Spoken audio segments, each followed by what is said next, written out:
Today is going to be how to install a standard Eclisse pocket door just like this one, and how to assemble the framework. Right, once we've got it unpackaged, you can see we've got three main big verticals. Okay, these are our big channels. So you can see top and bottom, nice and easy.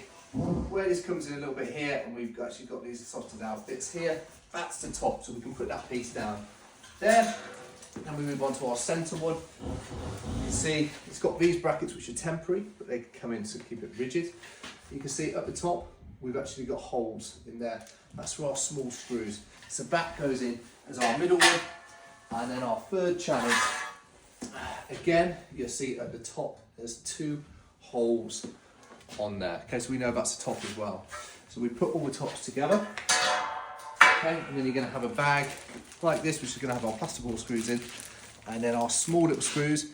These are the screws that are going to be doing the top channel screwed together. So when we get to the top channel, you see it comes together in one piece. Actually, what we want to do is should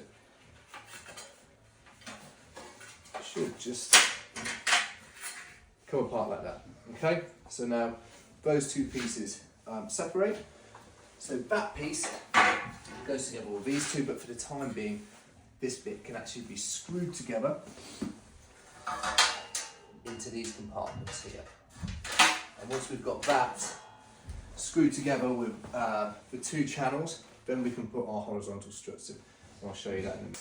So again, the bag of screws which has the plasterboard screws in, so you're going to need this later to fix the boards to the framework. But you're going to have all these little screws.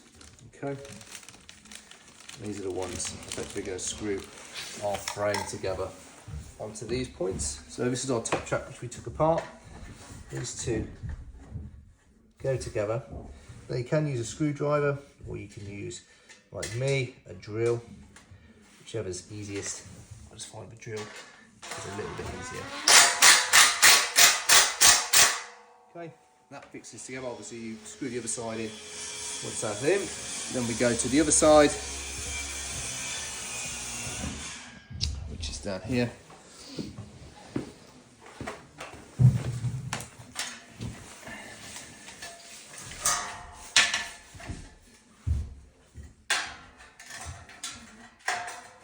And you can just see how those go together. First two screws, and the flange actually butts up against it, so it works really, really well. Get on, Glenn. 45 screws.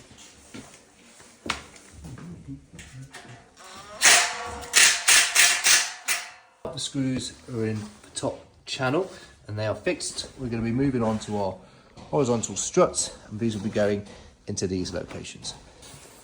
Now getting onto our horizontal struts, you can see two edges like that, goes in this way on top, okay? You can see how the channels work. So there's a tapers in at the top. It's quite important. So the way these go in is they hold in like that.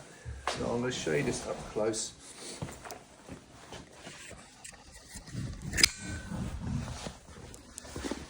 See how they go in like that? You think, so now they need fixing in. So all it's going to be is these the rivets actually slide down in, and you can use a hammer or you can use your hand. You just see how that went in? Same with this side. You can just see with this, and snaps in. And so we're just going to repeat this process all the way over, and then we're going to flip it over and do the other side as well.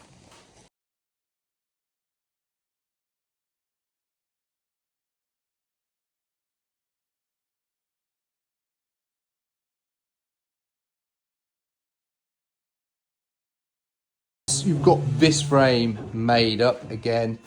We're going to be moving on to the top channel.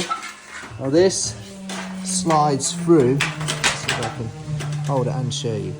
So it slides through into these channels, okay, into there, and slides all the way back, and then we'll be looking to put this piece into there. I'll show you that. Okay, so we're looking to slide this all the way through. Okay.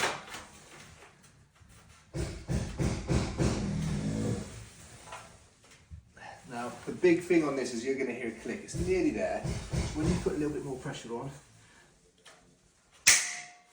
that click's really important. You need to make sure that clicks. And then there's 2 screws to go in at the top and to screw that in. Once that's clicked in, like I said, you can see there's 2 screws. We've already put one in, and then the next screw goes into that location there. Make sure that's screwed up, then we'll move on to the last channel. So, the last channel is this, and we know the top was in here. So all it's going to be, you can see these points corresponding where there's a notch in it. So all that's going to happen is you're going to push those through. And then I'm going to show you the other side of how it fixes it.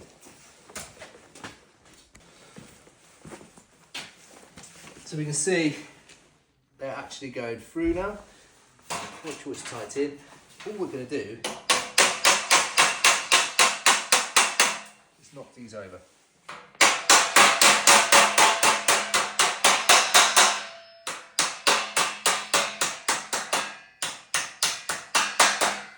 Okay, so that's solid.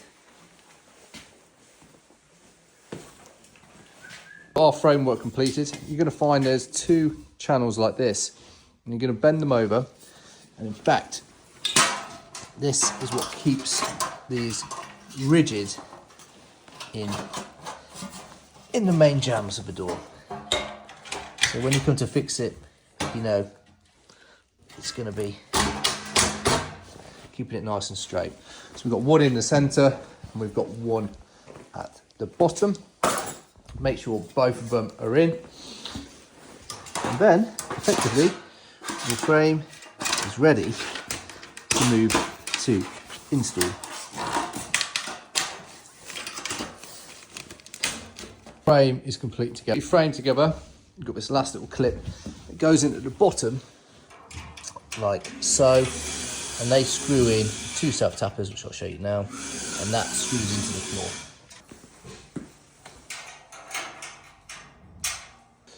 Right, so once you've got your frame in, it's really, really important to get this line correct. You can see at the bottom, I've actually ripped down a 30mm CLS timber on the floor because we have a wet underfloor heating system, low profile tray system going in, which is approximately 30mm to our finished floor, which is this location here. So the big one is obviously we'll plumb this way, and also in our head, we are level. Okay, so that's nice, that's nice.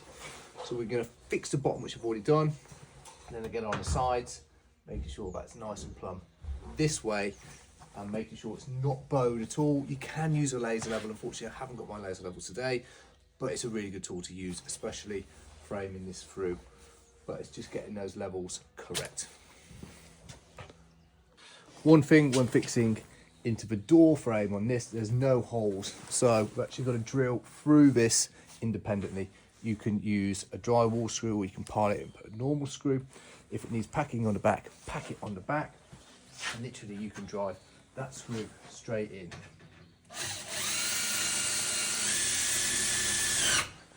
You see?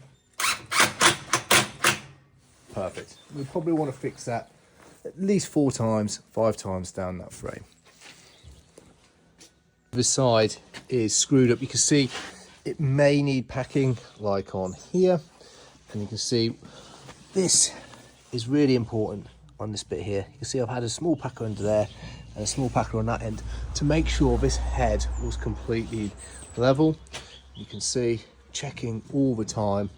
Now on this detail you can see we have 1 hole, 2 hole, 3 hole, and 4 hole at the end. So these are to be fixed in the top bracket where there is an opening, and you can see we have holes in here which go in. Now there's only 3 holes for this. I'll be fixing it 5 times just because I want to and I prefer to, and again packing down the sides and packing up the top to make sure it's all nice and tight.